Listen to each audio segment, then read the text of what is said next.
I think if I hear you call me Becky one more time, six-pack, I'm gonna pop your tops. All six of them. Who are you?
Hey, this is Matt once again. Welcome back to another video as I try to get this microphone better situated. Sorry about that.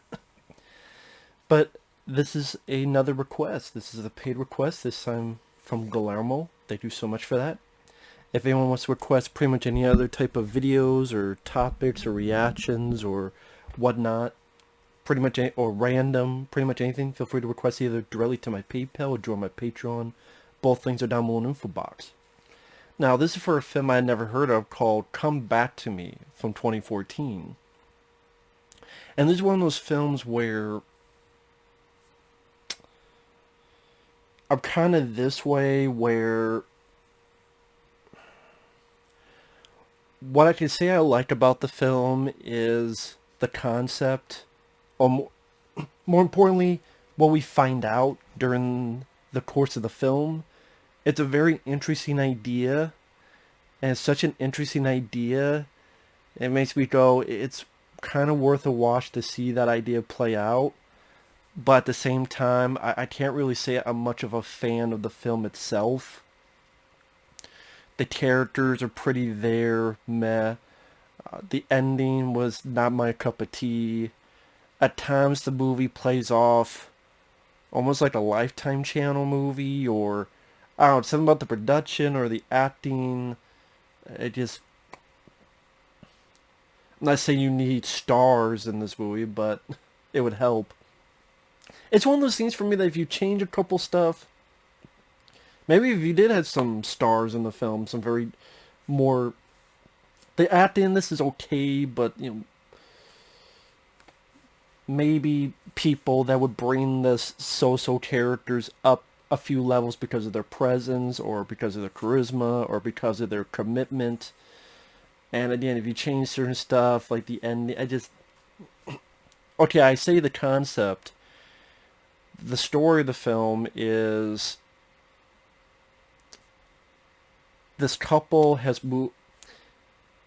This couple, they're going back and forth, and they want to have a baby. There's some friction because they're not sure when they want to do this. They welcome this one new guy into the neighborhood, and you could tell something's off with this guy because he has all of the typical traits, the way he's dressed, the way he looks, the way he acts. You just know this guy's not up to snuff. And it's true, that is the case, so that really wasn't much of a surprise, which kind of took things away.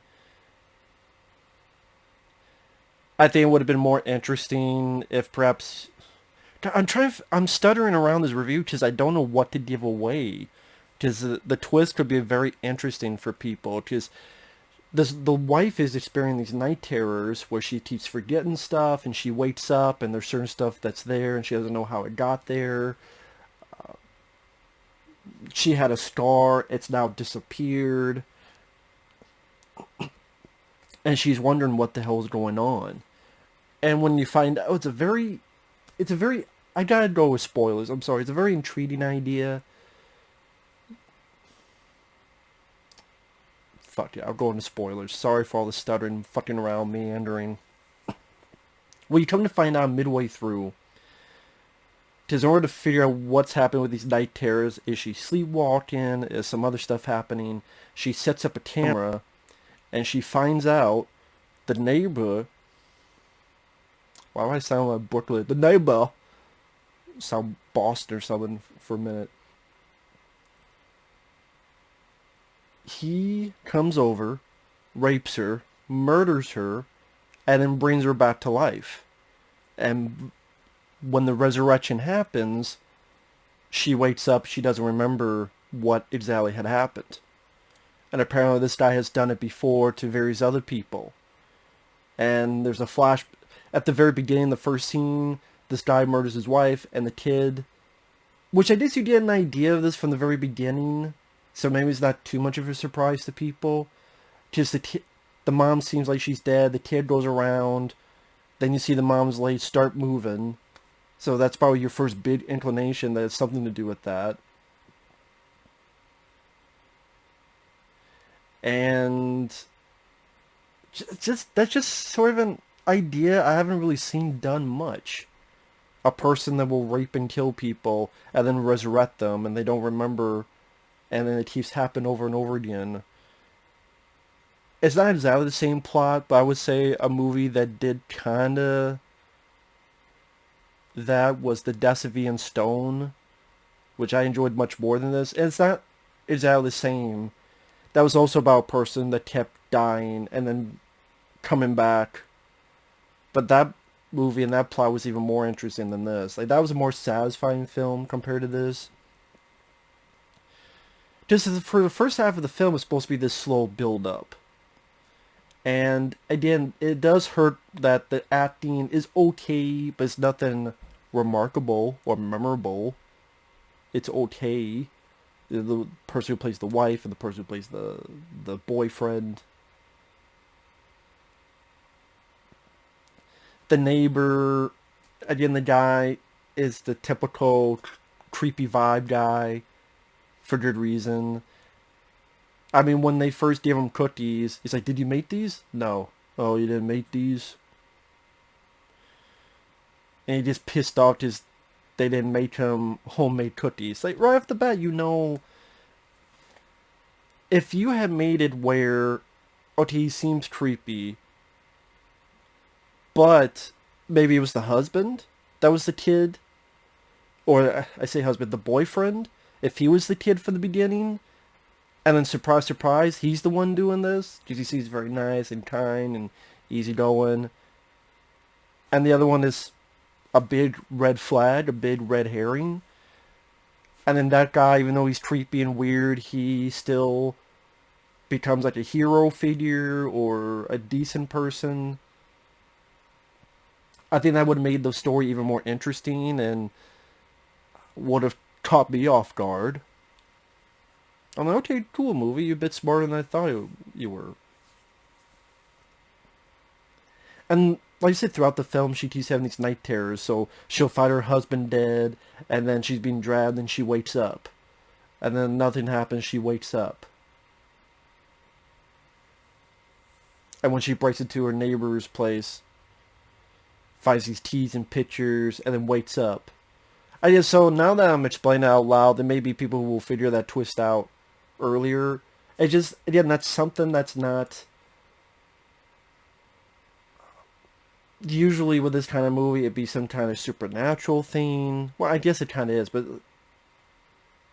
ghosts, the undead, something of that nature. And like I said, the way it's done, the idea, it I appreciate an idea that's interesting in that nature. Because at one point she becomes pregnant and the boyfriend knows something's up because he's sterile. So he thinks she's cheating on him and leaves. The lady, she goes to find that the neighbor has a mom who's in an asylum. And then she gives this big exposition dump for about 10 minutes where it's flashbacks to her kid has this power, kept killing people, bring them back. Even when the mom tried to kill herself, he would bring her back. He would kill a baby rabbit, then bring it back. This is how fucked up he is. It doesn't really go into the why he's doing this. Like, why? Granted, no, they don't explain how he has this power. But why does he do this? Why is he... What is the... He's talking about how he doesn't want someone to leave him. But at the same time, when she's ready to douse herself and gets herself committed to asylum, it's not like he's screaming, "No, don't, please, I need you." Or he'll threaten her, like, "Maybe cookies or I'll kill you." So you don't really get that whole, well, I don't want anyone to leave me. You don't... Granted, he's insane. If he acted sane, he wouldn't be insane. But just something about that psychology I think more could have been done with. More could have been worked out script-wise. And again, if the... I don't know if it's the actor's fault or the script's fault. If he didn't act like a typical... In another movie, he'd be the kid that shoot up a school. And it'd be a big precursor to that. Like, emo. Like, he looks fucking emo, and that's not against people who are emo. Just not everyone who's emo is like that. But I'm just saying the stereotypical, if you say who an emo person is, then the stereotypical goes further in, oh, this is how maybe they look with the haircut and the dark hair, and I'm surprised it doesn't have eyeshadow or black fingernails. And again, just... Like I said, though, the production quality does seem like a Lifetime Channel movie. Like, you would see this on Oxygen. If I remember that fucking channel. And then extra spoilers. After she visits the mom that put herself away in the asylum just to get away from the kid, I guess there's... Why don't you just move? Like, can't you just move? I mean, unless the kid's a fucking detective, how would he know where you live? Just fucking move out of the country and go to fucking, I don't know, Japan, China, Hawaii. If you fucking leave and go far away and get into a fucking airport, why don't you just leave? Wouldn't there be better options than get on a See, now that I think about that, again, why don't you just leave? Well, he'll find me. How? Unless he's psychic, or yeah, unless he has the money for a fucking to buy a detective, he's not gonna find you. I mean, just go to fucking China or something. Go to fucking, I don't know, go to Texas.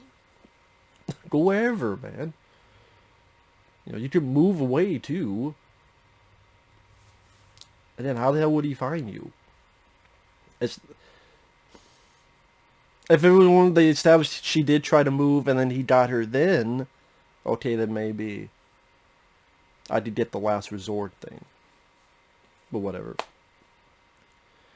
And I guess this guy's power, it deals with his breath. I'm like, right, he's got the either the worst or the best breath ever, whichever you want to, however you want to look at it. She gets home, sees someone. She doesn't shoot the person in the leg. Instead, she shoots the person full force, and it's her boyfriend tied up from the bad guy. We've seen that done quite a few times. And so she seduces the bad guy, takes his breath, because I guess that's how it works. Like, you could take it and hold it. And then she goes to her boyfriend. Again, I guess that's how it works. Okay.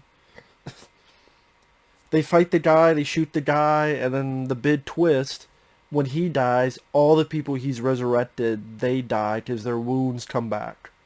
So like the girl who died, the lead had her throat slit before she was resurrected, that pops up. The guy was shot from her, those pop up. Other people, various people who the guy has raped and